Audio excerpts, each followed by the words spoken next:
Bueno, pues lo veo bien, realmente lo veo bien, con las bajas que todos sabemos que tenemos, pero predispuestos a ir a pelear el partido al Reino de León y intentar sacar algo positivo de allí. Bueno, como he hablado esta semana en algún medio ya de ellos, creo que es un equipo hecho para pelear por cosas importantes en la categoría. De hecho, bueno, por eso están segundos ahora mismo. Creo que es un equipo y una plantilla confeccionada para poder pelear por el ascenso bueno, están en ese trámite de la temporada en el bueno, que estos partidos que van a tener ahora van a decidir realmente si están capacitados para pelear por ello o se va a quedar en nada.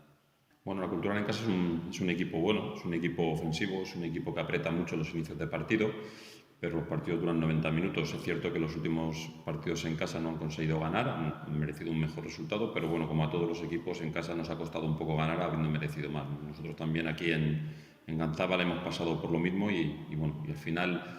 hay partidos en los que mereces menos y consigues más y otros partidos en los que a pesar de poner todo en el asador no acabas de conseguir una victoria.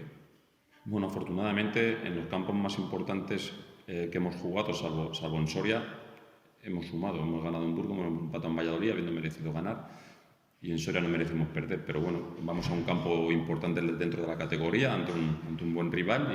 y para nosotros sería importante hacer un partido muy serio y bueno, y un partido como los que venimos haciendo fuera de casa, donde creo que somos un buen equipo. Bueno, yo creo que hay que dejar esa tensión aparte. Vamos a centrarnos en 90 minutos de trabajo, en un partido ante un rival bueno en casa que nos va a exigir mucho, que nos va a apretar mucho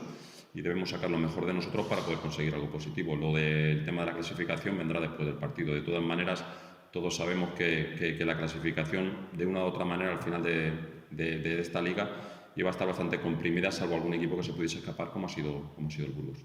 Estoy deseoso de que empiece el partido mañana, de que hagamos un buen partido, de que podamos sumar, de que seamos el Unión Popular de Langreo un equipo atrevido y descarado fuera de casa y que pueda hacer o pueda sacar lo mejor de sí mismo.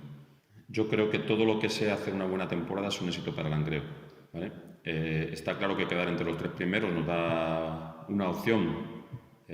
complicada de pensar al inicio de temporada, pero por la que hemos estado peleando durante mucho tiempo. Estar en la zona media nos daría todavía la posibilidad de seguir haciéndolo más adelante, pero lo más importante es que nos centremos en lo que tenemos, en los 90 minutos del Reino de León y en ser mejores que el rival. Sí, lo tengo claro, lo tengo decidido y lo único que hace falta es que mañana den lo mejor de sí mismos para poder sacar algo positivo de allí.